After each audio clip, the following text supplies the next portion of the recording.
Yo, it's Kev here, the best one from Fantasy Wildcard, and you're listening to the Dynasty Hot Seat.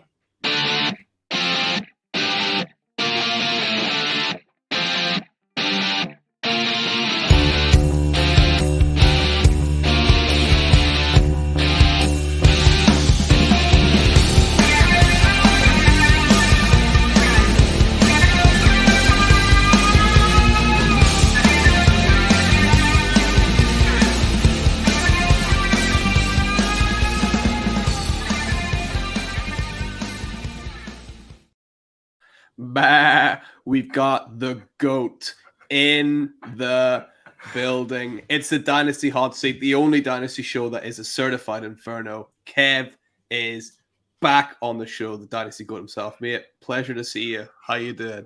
I mean, wow, that completely caught me off guard then. So, that's the best welcome I've had to any conversation in my life, I think, Max. So, thank you. Absolutely delighted to be back. It's great to catch up with you. Wow, what a point we are in the season. We've got the rookie drafts out of the way. We're coming on to the startups. What better place to begin?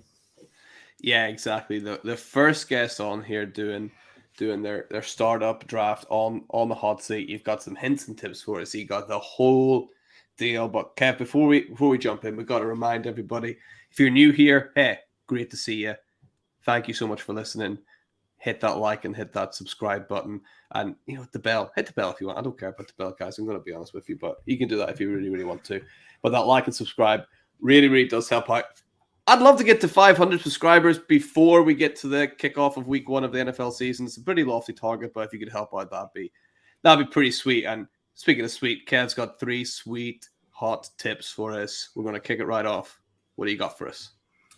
Yes, I wanted to keep it on the theme of startups and Dynasty, the off-season as such. So the first one is the portfolio mindset. And what I mean by that is if you're playing in more than one league, essentially, it could be 2 leagues, 5, 10, 50, you need to start having that portfolio mindset of, I need to diversify risk. I need to think about how much exposure I have to certain players.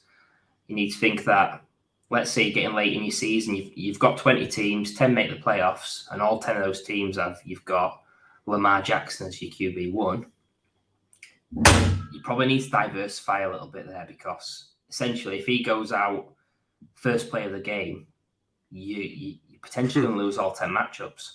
Yeah. So it's just understanding that certain players you might need to sell in certain leagues and buy in other leagues. And just making sure that you're not overexposed or underexposed to the key players, or that you're not rostering 50% ownership of a running back that's more risky to get injured. Yeah, absolutely. And there's some really cool tools out there. I can't remember the exact guy's name. Is it like Fantasy Planet or Dynasty Planet? Dynasty Planet, yeah. Yeah, he's got that brilliant tool where he actually calculates up the percentage of exposure you have to certain different players. And it's completely free. It's really, really cool. So shout out to that guy, whoever he is, because he does great work, right? He is a great guy. I don't know his name, but what a guy. Yeah, absolutely. So definitely diverse for that, and don't put all your eggs into one basket for sure. Great first tip. And what you got for tip number 2, Kev? Tip 2 is all about league economy. So understand that not every league is going to be the same. Not just only the settings and the roster spots, the format, but also the league mates and the way that people behave in that league. So it might be that one particular league, everybody goes wild for wide receivers, which means you can either join them and get on board for the wide receivers, or you can take a different route. You can hammer QB, or there might be some running back value. Other leagues, running backs might be really tough to trade for, so you'll have to maybe focus on rookie drafts to get your running backs in that sense, or again, go a different route, maybe fade the running back position. So just understand that not every league's the same. One player's price in one league might be a different price in another. And if you are playing a number of leagues, portfolio of leagues, then you'll be able to get discounts in certain places if you look hard enough. Yeah, absolutely. And just like be aware.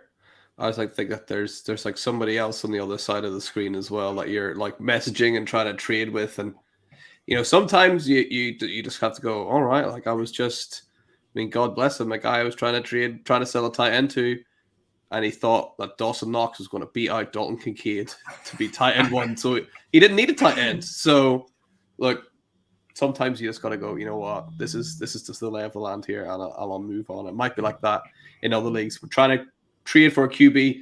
Don't like go and overpay just because that's the league, culture. Just try and stick to your own guns and your own rankings and everything, right? Indeed, and that third point you mentioned, and that point you made there about the QB spot, I know you said don't overpay, but it kind of ties into my third tip, which is it's all about top 12 QBs or that elite tier. You might have 8, you might have 10, 12, 13, 14, if you're including young and out, but it's all about, I think, no matter what build you're in, if you're a contender, if you're rebuilding, retooling, whenever there's a top 12 QB available, buy them. Try and buy them at market value. It can be difficult to get QBs in a lot of leagues. The cheapest place is your startups. But if any top QB becomes available, try and buy them because they are notoriously hard to get. If someone's putting them on the trade block, they're looking to sell or do a deal for some reason. So please go all in to try and get that QB. You don't have to massively overpay, but inquire.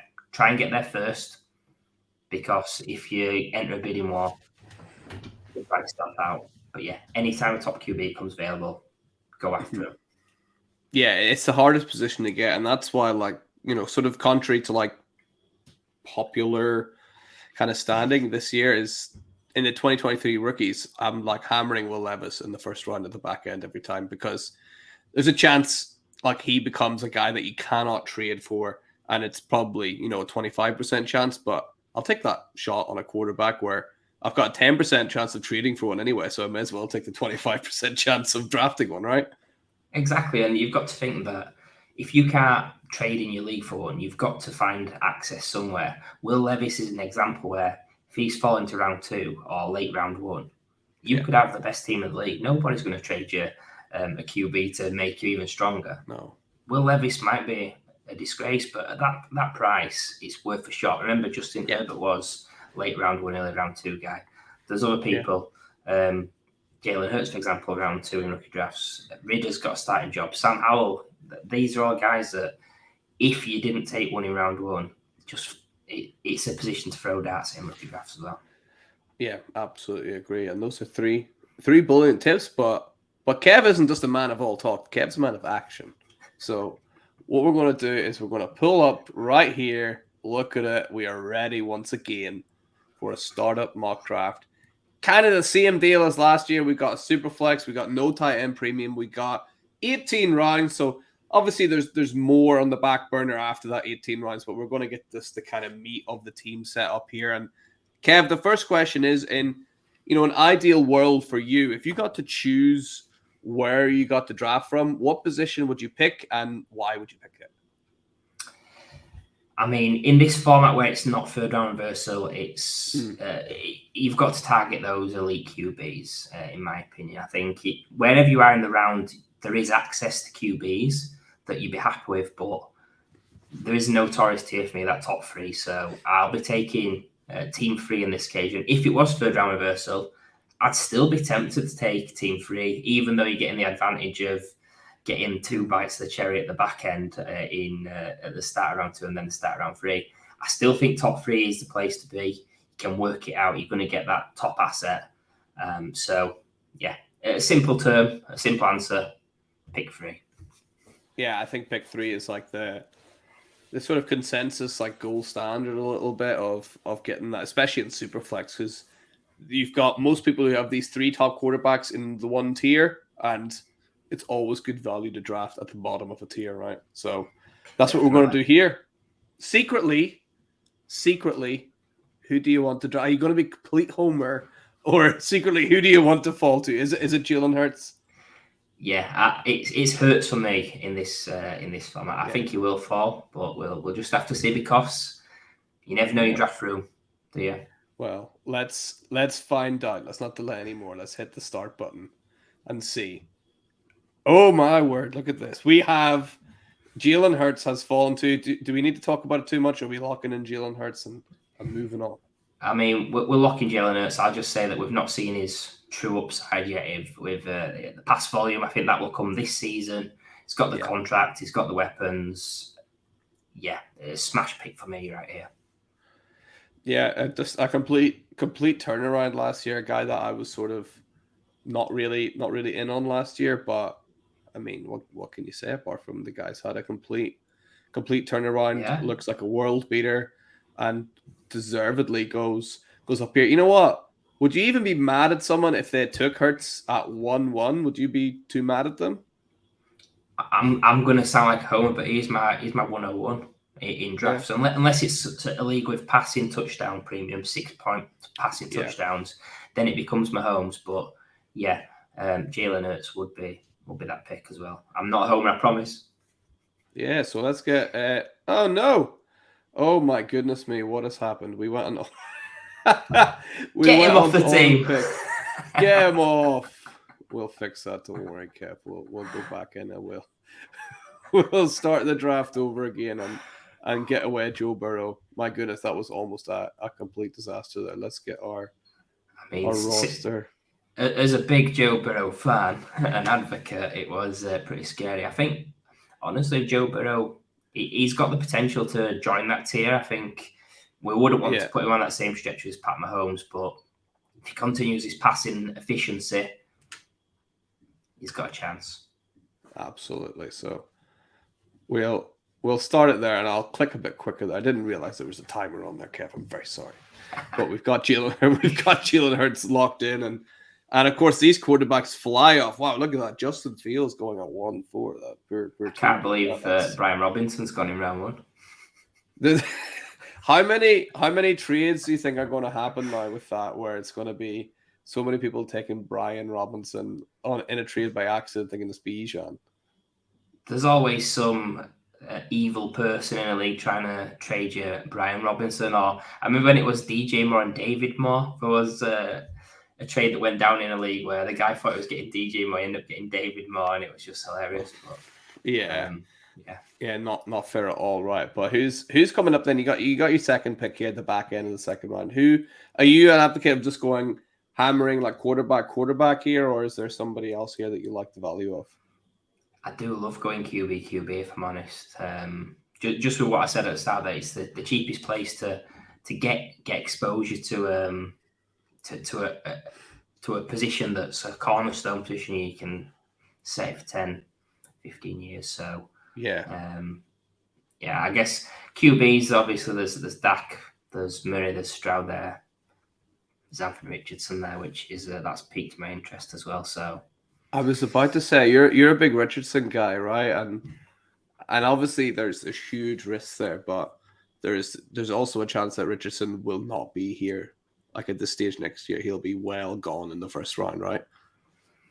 If he just plays pretty well, he's solidifying himself in this spot. People could potentially start treating like Justin Fields, where he's potentially on some boards, he might be top 6 this time next year. Maybe a Cam Newton projection. Yeah, thinking fantasy-wise. Yeah, absolutely. But where are you going to go then with the second pick? It's always tough, isn't it? Because I can see there's guys I would love as a QB2 is people like Dak, people like Kyler Murray, Anthony Richardson. I'd be happy with any of those 3. So I'm kind of thinking, do I chance my arm and see what's there in round 3? Yeah.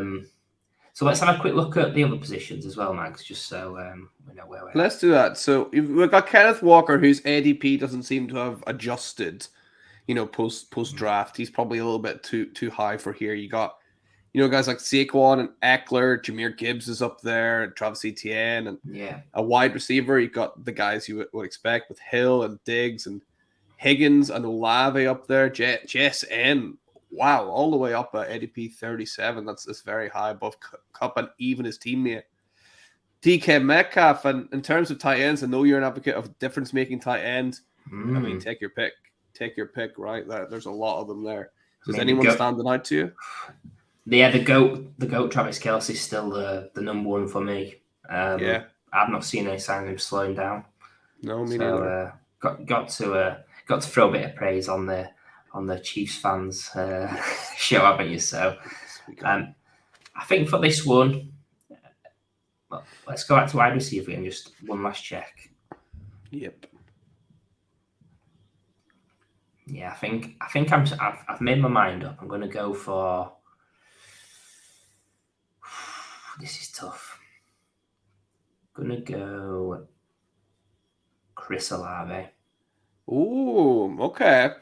Talk me through Chris Olave. What's Chris Olave? What's your thinking there? I just felt like with Olave, last season he had Andy Dalton thrown to him.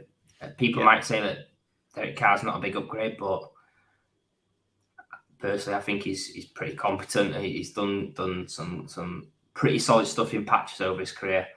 Yeah, I just like the fact that he's young, he's pro ready, he's very consistent. He's someone that I can build around.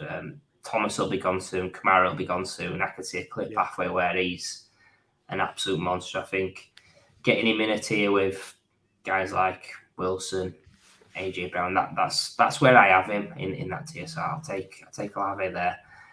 And it's funny actually because all three of those QBs that I mentioned are still there.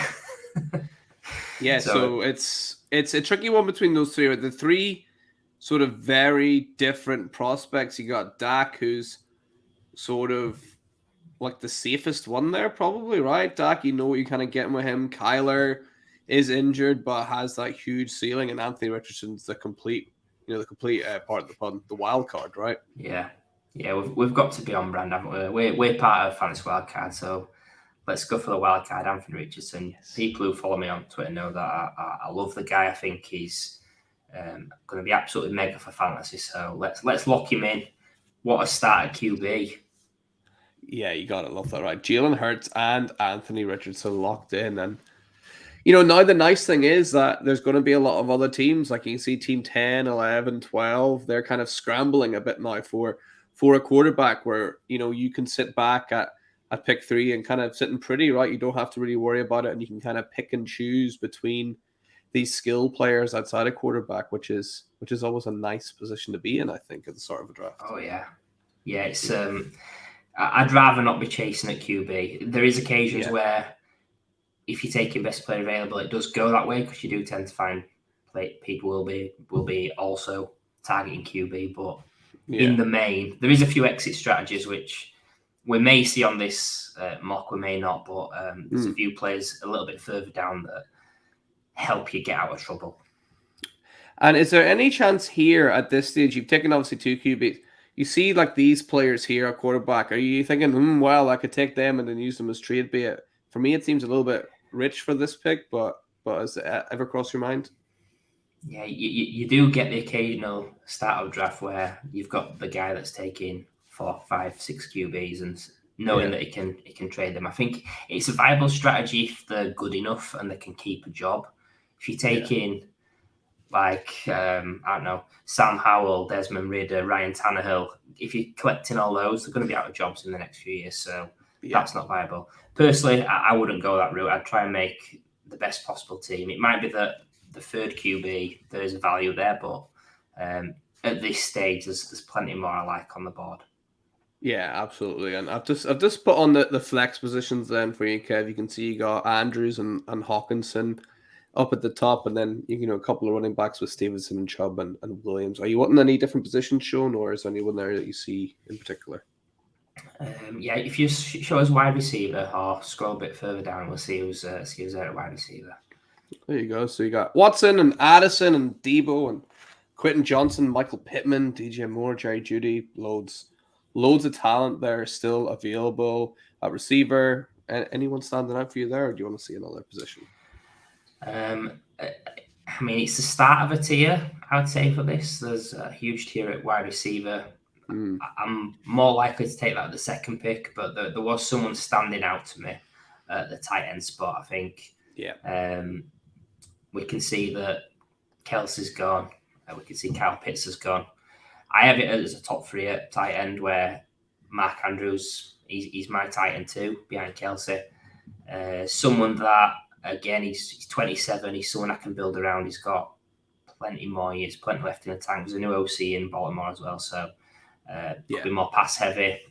He's still the wide receiver one on that team, so let's go for Mark Andrews. That's going to give me an advantage over another 10 out of the 12, 10 out of the 11 competitors in my league. I'm going to be a little bit behind versus the Kelsey owner, but maybe next year that swings back the other way.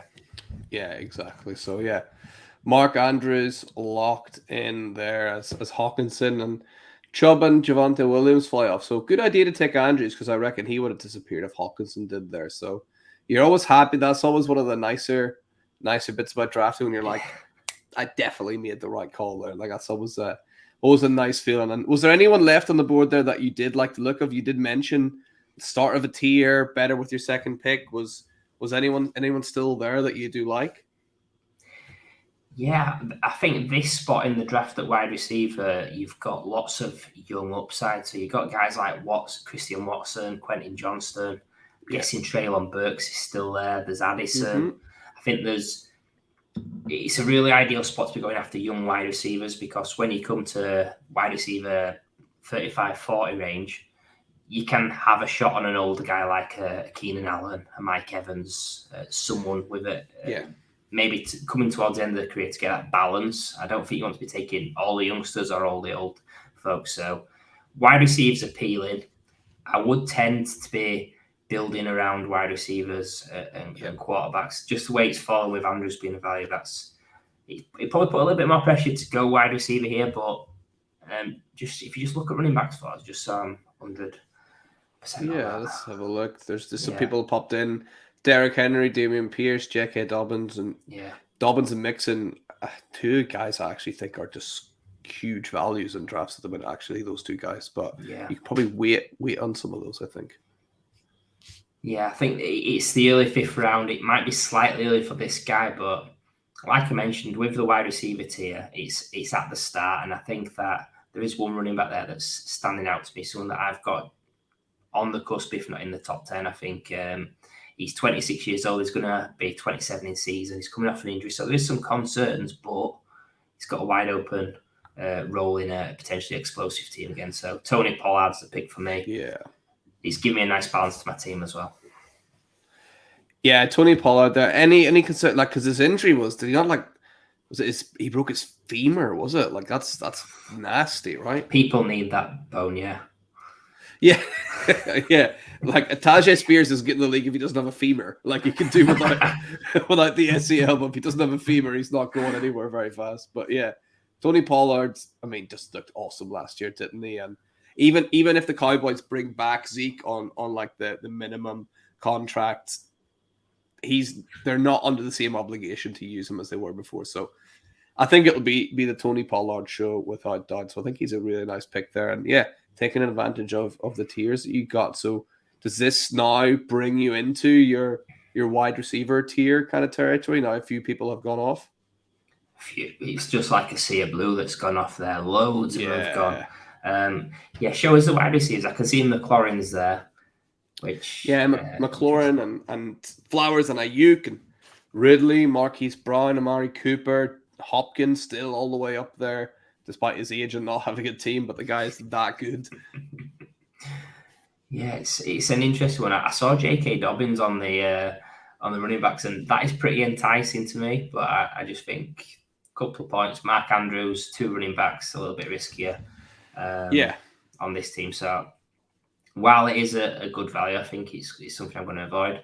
QB wise, I saw guys like Kirk Cousins on there, which is appealing if I did want to swing and maybe use him as a piece to trade in season. But I think wide receiver makes most sense to go down that route.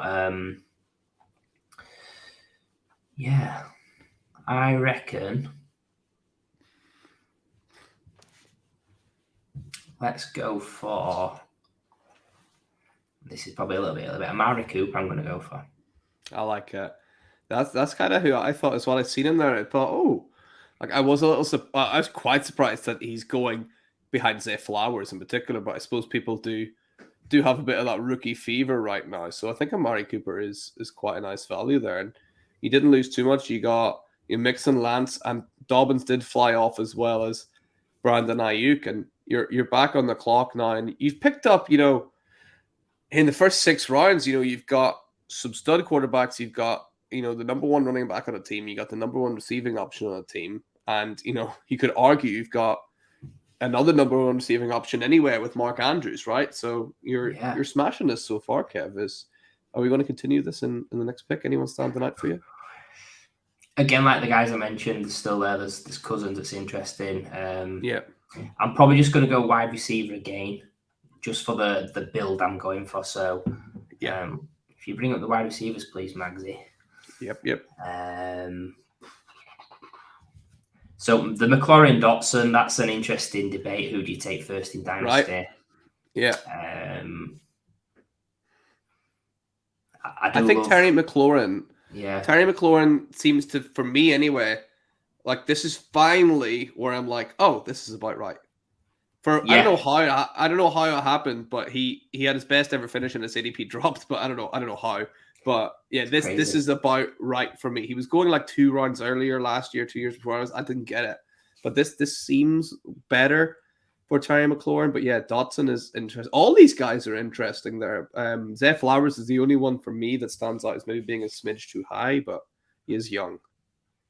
Yeah, I'm going to sound like I hate McLaurin because I have faded him notoriously. I think when it was going around the early 20s, late teens, sometimes that was wrong. So you're absolutely bang on there. I'm going to take Jahan Dotson, his teammate. I think that ADP is a little bit too low. Yep. If you're not a Dotson fan and you want to re-roll, I wouldn't argue against someone like the guy that went a couple of picks after Zay Flowers as someone that is a bit of a lottery ticket. But for this team I'm building, with having Mark Andrews, I don't really want to be having another piece of that passing offense. Yeah, that's absolutely fair. And we see a couple of those quarterbacks you talked about kind of sneak off the board there as well with Cousins and Goff and if to a lesser extent Kenny Pickett coming off the board as well. So we're at the back end of round 8 now. And at what stage do you start going, right, what does my team need? What do I need? Or are you just always like, who's the best value I can get? And the team will kind of sort itself out later. It's a bit of both because I think if you're playing purely on value and thinking I can trade at a later date, you might not be able to. Like if you don't take a quarterback for the first 8 rounds because they're not the best value, you're in massive trouble. So there's got to be a little bit of balancing. What do I need to build the right roster, and what do I need to sort of have assets to compete now and in the future? So I think you shouldn't be starting your draft taking the 10 positions and filling your lineup. I think you want to probably be taking your QB3 potentially before, say, your running back 2 or your tight end 1 in certain builds. I think if you're going to be weak at one spot in your starting lineup, running back 2 or tight end is the ones that make the most sense. Yeah. The flip side with having 2 stud QBs in my eyes is you don't need necessarily a really good QB3. You can punt it a little bit. Geno Smith, I'm huge on Geno Smith. He had an amazing NFL draft by getting Charbonnet and JSN on his team. So and he avoided the Seahawks drafting someone like a Richardson or whatever. So he's a player I'd be thrilled with here as a QB2, but I'm going to swerve him. It's actually a really nice range. There's guys like Devon A-Chain here who I really like. If you're going to if you're building towards a win now side, Aaron Jones is someone that's appealing. If you just bring up wide receivers, Max, I'm going to go wide receiver. I've decided already. There's quite a few nice receivers there, like still available. One really stands out for me there. I don't know if you are thinking the same. Yeah, well, we'll see, won't we? The one that stands out to me is Deontay Johnson. I still think he's the one for the Steelers.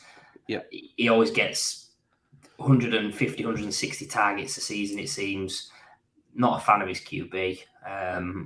We did a startup strategy show on Fantasy Wildcard this week, and I took Deontay Johnson. That I gave Kenny Pickett some stick as well. So it gives me an opportunity to do that again. It is absolutely terrible, but I don't think it matters when you're as talented as Deontay Johnson. So he's the pick here, and again, age balance at wide receiver with the combo there.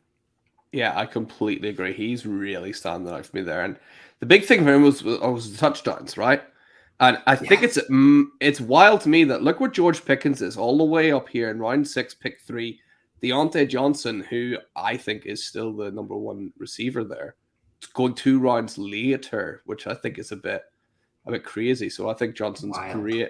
great value there. And look at that, a nice run of 3 receivers for you, getting your team really set up quite nicely. So we're back on the board. We got a same couple of people there. We didn't. Jones and Etienne, and I assume you would have liked Etienne to come back to you, but he's unfortunately gone. So who's standing out to you here? You've got people like Kincaid and Gino, who you talked about, or are you still wanting to stay with wide receivers?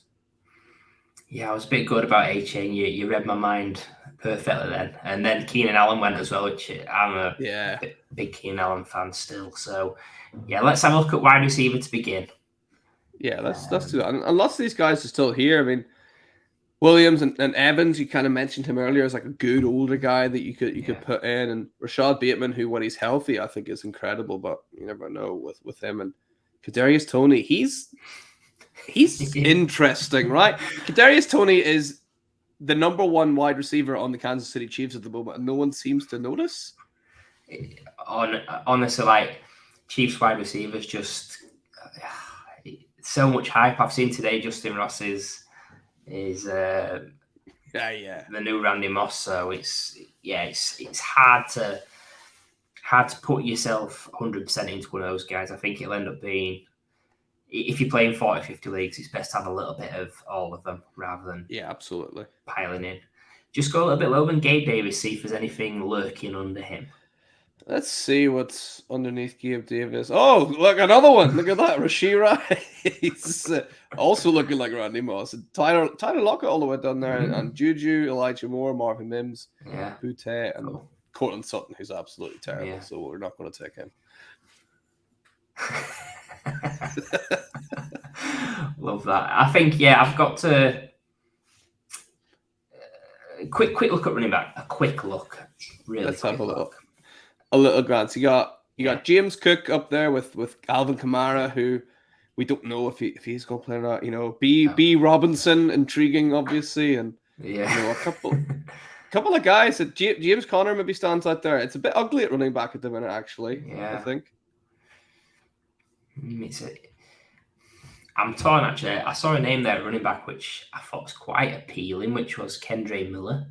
I'm coming around to Kendre Miller. Just a few sharps in the community have been high on him being the starter next season, essentially. But I think I am going to go to wide receiver. I do love an older guy, so it's for me. It's between Evans and Lockett. I think I'm not a big fan of Baker Mayfield and Mike Evans, that connection, but I just feel as a wide receiver 5, I've got plenty of safety on my team, guys that I can rely on. I'll take Mike Evans. Yeah, I think Mike Evans. Has he got 1,000 yards every year he's played in the NFL? Like that is, I feel like I hate throwing around the term quarterback proof, but that's about as close as it gets. If you get 1,000 yards, no matter who's, it's not like Tom Brady's been throwing the ball the entire time, right? So exactly. Yeah, he should be okay to get you solid scores, and the way you build this team, you don't even have to start him, which is really, really good. So, a big sea of these, kind of a mixture of lots of tight ends coming off here. Actually, thankfully, you have Mark Andrews locked up. But do you ever think? Sometimes I always think, like a good solid tight end too, even a non-premium, could actually just be your flex guy anyway, right? It's tricky. I think if it's major tight end premium, there's merit to go potentially grab 2 of the top 3 even and really punish the rest of your league. I think if you can grab Kelsey and Andrews, let's say you did that 2 years ago, you're getting an extra point for tight end. Yeah. Nobody else can compete with you at that position. No. So I think in those scenarios, potentially. But I think if you're starting tight end in your flex, you're in a bit of trouble. Your ceiling's not as high as the other spots. Even if they have a huge game, it's not comparable with a huge wide receiver game. No. So let's have a look at running back, because I'm Let's conscious I've only got one. Yeah, so yeah, we got one running back, and there's a couple of guys actually now. There's been a bit of a clear out running back there. You've got people like, I mean, I don't know.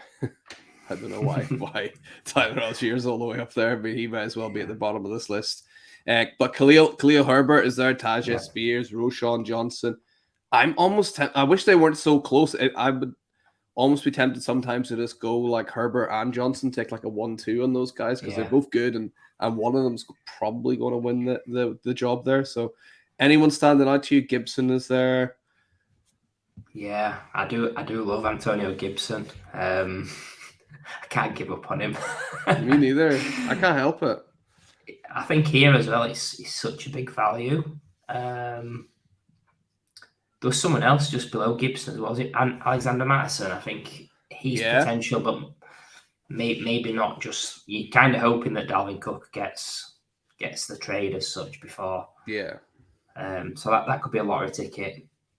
And then we'll just check QB mags and then I'll make the pick. Yeah, let's have a look. I mean, you got a couple of guys. Jordan Love is still here, which, I don't know. I don't know why. I've got a gut feeling about just kind of trusting Jordan Love for some reason. I don't know why. But yeah, Brock Purdy's still there as well, who, every day it seems like he's going to be the starter there. And then, of course, you got your old faithfuls with Aaron Rodgers and Matthew Stafford there too. And then, well, nobody wants Mac Jones. So, well, I'm not. No, I do think that you mentioned Jordan Love there, and I think he's super intriguing. The fact that he's only played a little bit in the NFL. He's got dual threat ability. He's a first-round QB. He sat behind a Hall of Famer for a few years, so you'd like to think that his off-the-field habits, the studying, etc., are up to date. And I do think it's really intriguing. I think with this build as well, having Hurts and Richardson, there'd be absolutely no point me taking a safe QB3. Personally, I'd rather shoot for upside. I'd rather shoot for someone that actually they spike in value. They can give me the opportunity to maybe do a trade where I get something back. Maybe in a year's time, I can trade Jordan Love for Mac Jones and a second, or Mac Jones and a first. If everything goes to plan, if he has an amazing season, that's a potential range of outcomes. So I'll take Jordan Love, just purely on upside. We don't know what he is. If he hits, amazing. If he doesn't hit, I'm not in a tough spot because I've got Richardson and Hurts. Absolutely. I think Jordan Love's really good value there. Mainly because if I just scroll out, look where Will Levis is going, right? Wow. All the way up here. And Jordan Love is going 3 rounds later. And for me, if I'm sitting at pick 112 and it's pick Will Levis or trade for Jordan Love, I'm trading for Jordan Love every time. Team 10 is Will Levis is like family member, definitely. Yeah, I think Mama Levis is Team 10, right? So good for her. So obviously a fan of tie ends as well, taking Njoku and Freiermuth. So good for her, right? So we're back on the board with Rashee Rice and Kadarius Toney, the 1-2 coming off the board, and then per Team 1 taking Tyler Algier, and then Tank Bigsby coming off as well. And hey, we still got old man Rodgers. He's still kicking about there, as is Mac Jones and some of these other quarterbacks. Herbert still there as well. Is there any position you're wanting to see in particular, Kev? No, I think I'm set on this pick. Actually, I saw him lurking a little bit on when it was the big screen. I think I was leaning towards going running back with Gibson as the one that stood out to me, but I saw a guy on the screen. Then it just made me think, yeah, let's go that route, and I'm going to go for Tyler Lockett at wide receiver. I think nice. In your leagues, it's really important to target top 50 wide receivers. I think just because if you get 6 or 7 of these top 50 wide receivers, you only have to roster 7, and then you can just throw darts at running backs, because having running backs on your bench, no matter what anybody tells you, it's picking the right ones. It's not a skill. It's complete luck. It's all about getting the right injuries, the things breaking your way. So you want to have as many shots at that as possible to try and get that lottery ticket. So if your bench is full of running backs, you've got more chance of getting lucky. So yeah, let's get lucky with Lockett on that one. Absolutely, getting lucky with Lockett. And then here we could see, if you remember from last year, people who are returning. This is the sleeper glitch where like all these quarterbacks just won't disappear. They're just going to stay here. So there's kind of like a weird honor system. Kev thankfully has taken, for the majority of his quarterbacks already, but you could go Aaron Jones, Brock Purdy, Matthew Stafford the next 3 rounds in a row if you really, really wanted to. But it's up to you. Do you want me to just turn on the flex spot so they go away? Yeah, let's get rid of those QBs. I didn't want to be that person that comes on, takes his QB3 in round 18, and it's still a starter in the NFL because we know that's not happening. If you have a look, you have the choice between Aaron Rodgers and if we turn off the QBs, the next guy's Chase Brown. So that kind of shows you the kind of value differential happening here. But you have Jamal Williams there, that's an interesting guy to own. I do think he had a career year last year. I don't see him repeating that, but he could win you some games. Ezekiel Elliott, obviously not on a team. Sky Moore, another kind of like free hit at that Chiefs offense, and yeah, some interesting names there. Michael Thomas kind of creeping at the bottom. Are you wanting to see any position in particular? Yeah, let's see running back, please. Let's have a little look at the running back. And some people appearing up here: Sean Tucker, Elijah Mitchell, Devin Singletary, who kind of sneakily went across to Houston. He could be a guy that could rival Dameon Pierce. Dameon Pierce isn't brilliant, but I mean, neither's Devin Singletary, I suppose. So that's kind of interesting. And then Leonard Fournette and real interesting guy there, Rashad Penny from your Eagles, right? Mm-hmm. Yeah, there's a lot of doubt and unknowns in this area, which you would expect. I think. Yeah. From that list, I like running backs. Elijah Mitchell's an interesting handcuff. He did actually play more than a lot of people expected with CMC on the field. So you've potentially taken a guy there that's gonna give you the odd week where you're happy with him, but it's without an injury, you're unsure. I think at this stage, I'll take a guy that I think is kind of a real life. He's underrated. Fantasy wise, he's definitely underrated. I'm going to take Damien Harris, plays Buffalo, potentially looking at a guy's game. A lot of red zone touches. I think they've got to come to a stage where they're not like hammering Josh Allen all the time. Yeah. He's got to be 100% for them to break through in an absolutely stacked AFC. So let's take a punt on Damien Harris and see what happens there. Yeah, with Josh Allen, we noticed it doing the Wildcard Rewind last year, kind of weeks before the end of the season, myself and Hannah and Paul were like, something's up with Josh Allen, like something isn't right. And it turns out, he got injured rushing the ball because he's always rushing all the time. So they're not going to want that to happen again because he wasn't right for that playoff game. They got absolutely brushed aside. Yeah, they want Josh Allen fit and healthy, and Damien Harris can help them do that. So that's a really, really sneaky pick there. I think at pick 12 for sure. And we're rolling into pick 13 as Sky Moore and Wan'Dale Robinson come off the board.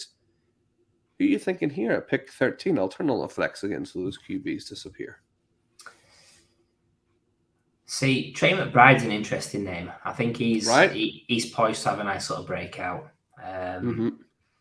I think I mentioned the guy on the last pick, Elijah Mitchell. I think that's going to be the selection though on this one. Just on the basis that, God forbid anything happens to Christian McCaffrey, but if it does, you've got a guy there that's the number one in arguably a top 3 offense in the league. So yeah, Elijah Mitchell. God forbid nothing happens to CMC, the white cowboy. I mean, we're talking Christian McCaffrey, notoriously injured, plus 49ers starting running back. Forget about it. I mean, something's going to happen, and Mitchell, will slot in, and because of that system, he'll be awesome. So we'll get Mitchell slotted in there, pick 13. And very quickly, Kev, I'm going to just fire on these extra bench picks. Didn't go on, so let me just fire them on for you there. And hopefully they appear down at the bottom. They're not. We're going to go 15 rounds, Kev. Sorry about, Oh, about that. But we can talk about some picks that you would have made. How about that? Those picks didn't slot on, sadly. But we're on now our penultimate pick in round number 14. So who are you thinking about taking here? Yeah, if you bring up the tight ends for us, please, Mags, and I'll work my way through. Yeah, let's do that. Darnell Washington and Isaiah Likely there. Mike Gesicki, who's not a tight end, also there. And we've got, Noah Fant, Jelani Woods, Gerald Everett, right? Impossible guy to sell. I'm trying to sell him. No one's taking him. I'm like, he's a starting quarterback for the LA Chargers. Nobody wants him. Not a single person. So bad, isn't it? I actually love Gerald Everett. Like, if you look at his bare numbers for fantasy, they've not been amazing. I don't think he's ever been a tight end one, but I think it's just the athletic profile, the situation people love as well. So he's interesting. There's a few guys on there that's actually pretty interesting. Noah Fant, Joanne Johnson, Gerald Everett. They're all guys that make a lot of sense to me here. Let's have a look at running back. And then peek. See you still there. We've got, if you squint, you can see him. It's Deuce Vaughn. He's just there, right? Just like in real life. Then you got Rashad Penny still there. My sneaky running back of this draft class, Dwayne McBride, is still there as well. A guy, he's just got a shot, I think, of winning that position. There's not a lot of competition. If something happens with Cook, Madison is there, but Madison has always been like a backup. Yeah, I think he's in with a sneaky chance. And you got Eric Gray, who a lot of people are high on, and Clyde Edwards-Helaire, who the most classic off-season headline is CEH looking sharp in OTAs. It's like, I'm not falling for that, mate. Like, no, not again. That's hilarious. Go a little bit further down for us and see what else is there, please, Max. Let's have a look. You got your guy Kenny Gainwell there. So Samaje Perine, an interesting one. He could be the starting running back for the first couple of weeks at Denver, and then you've got Chuba Hubbard, Jalen Warren, Zamir White, Michael Carter. I know one person who would definitely be interested in him, right? So is anyone standing out at running back, or shout out to Matt, what a guy. Anyone standing out at running back, or you want to see another place? Let's go wild. Let's go for Samaje Perine. I think there's obviously injury doubts over Javonte Williams still. Sean Payton's come to town. I just think he was a thorn in Joe Mixon's side for some games previously, the pass catching guy. I think he could have a sneaky good season, and I think as well, because he's going to have a starting job in my eyes to begin the season, it gives you a little bit extra time to pick up the smash running back on waivers that comes available early on in your season. Notoriously, there'll be a player that comes into a job or elevates through the ranks as such. So just gives you a bit of time. It's every year, right? It's been Mike Davis, Cordell Patterson, Isaiah Pacheco. Yeah. Like every year, there's one waiver wire wonder that will sneak through. And I think with Perine, if I'm drafting in a startup, if I'm drafting Javonte Williams, I'm 100% trying my best to come out with Perine as well. Yeah, he's ideal. Like, I've not got loads of Javonte Williams, but I think if you have, it's a one spot where he's going to be that cheap. He's worth to handcuff and just give you that safety that actually you're going to have a starting running back for the Broncos, regardless of what happens. Injury wise, it's probably best to do it now, actually, because if Javonte suffers a setback, his price is going to go up. Absolutely, yeah. So if you have Javonte, go out and see what you can get for Perine and Kev. We're cut a little bit short of 15 rounds, but we still got a great team here. And who's going to be your final pick of the draft? Are you wanting to see any position in particular? Let's go tight end to finish, because we all love a tight end. Absolutely, and Gerald Everett's still there. My guy, Daniel Bellinger, still there as well. I mean, you think some people say Darren Waller is competition. No, not for Daniel Bellinger. I'll tell you that much. Irv Smith Jr. a sneaky, like if he could stay fit, I'm convinced he'd be a good player, but he just can't. But he's the number one tight end there at the Bengals at the minute, and Ken Dalton, the guy who had a lot of hype last year, he's still hanging about as well. So there's some interesting tight ends there. Tyler Higbee, sneakily, was tight end 6 last year, was he? That's wild. Absolute wild. I think, I've made my mind up. I'm going tight end. We teased the audience a little bit earlier on. It's Gerald Everett, baby. Let's lock him in. What an offense he's on. What athleticism he's got.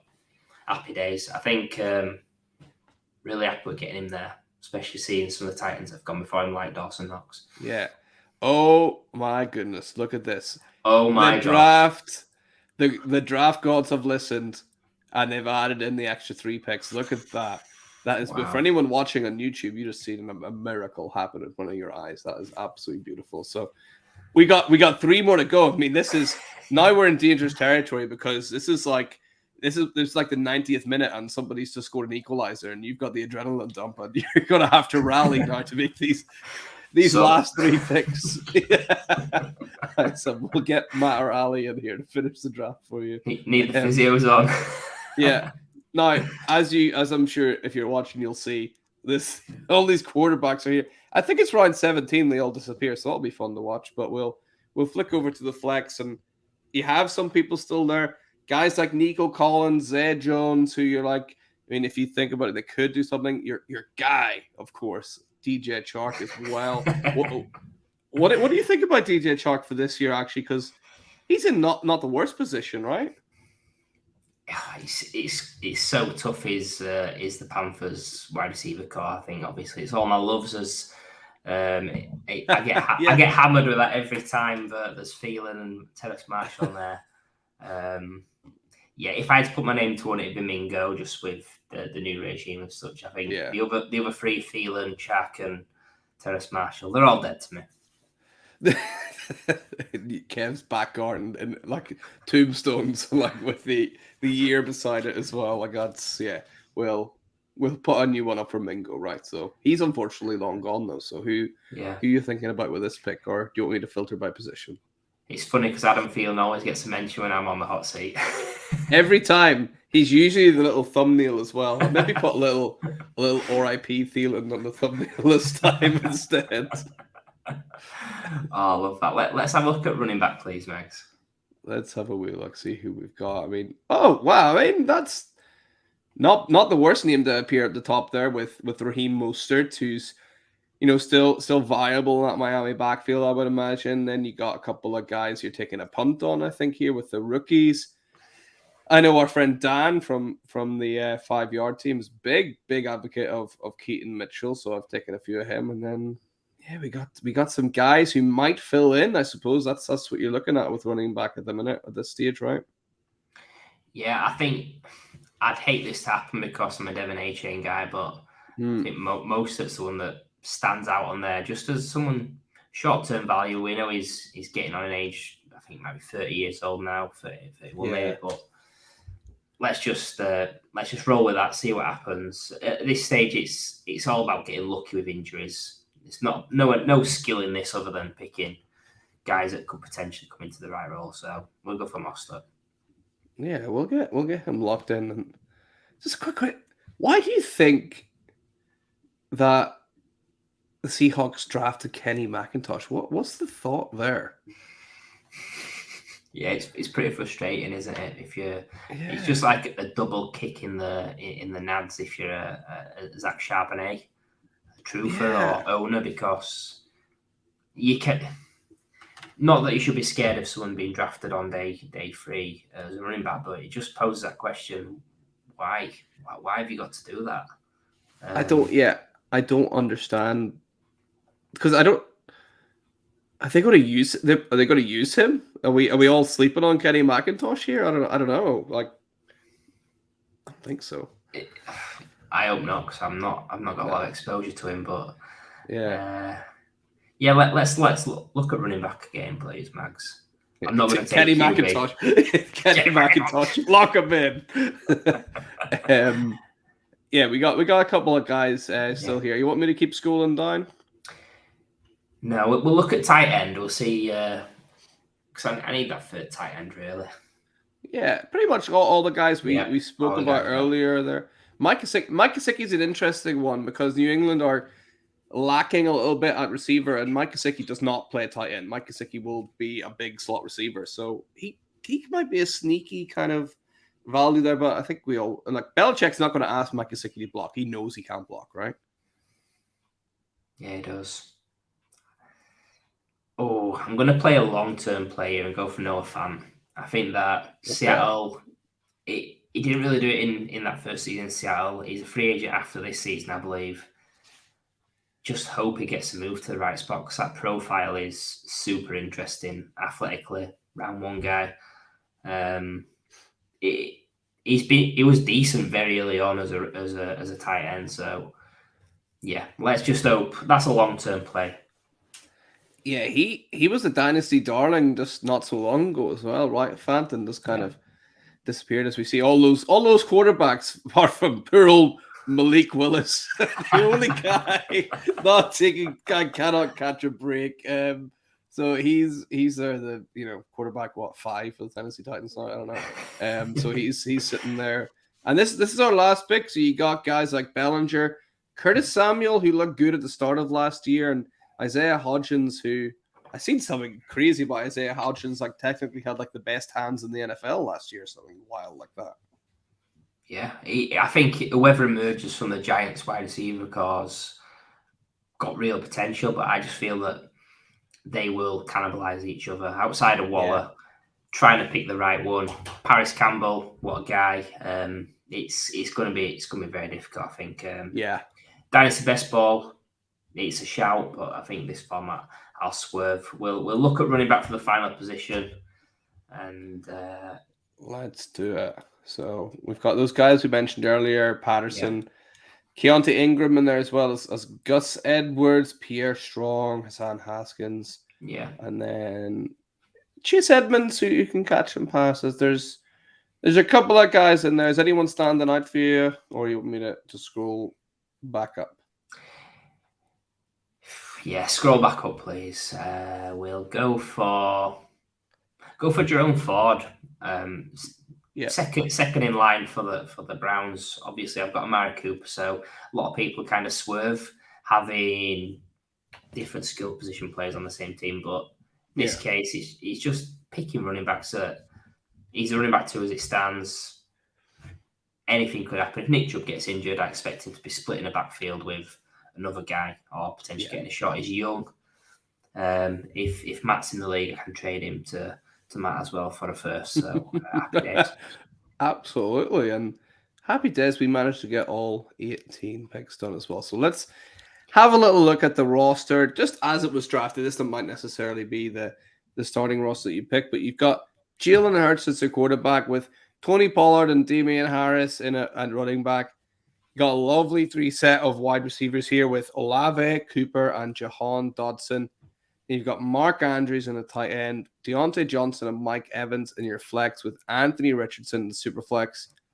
You've got Jordan Love there as well to back up a quarterback. You've got Tyler Lockett, Elijah Mitchell, Samaje Perine, Gerald Everett, Raheem Mostert, Noah Fant, and Jerome Ford. How are you feeling about that draft, Kev?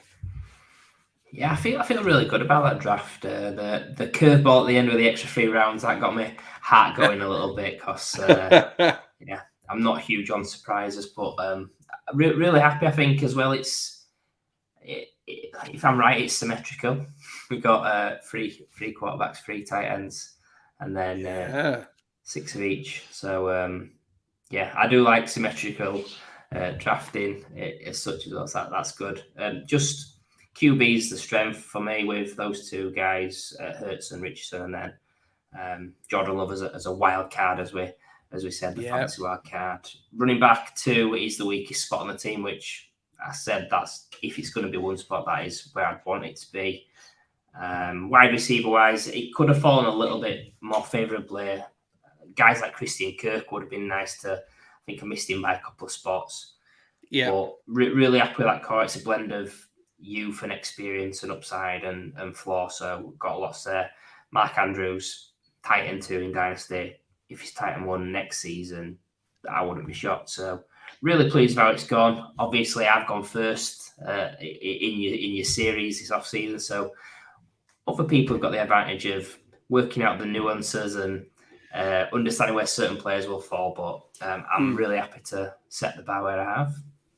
Yeah, absolutely, and I think you set the bar, incredibly high, just as ever, Kevin.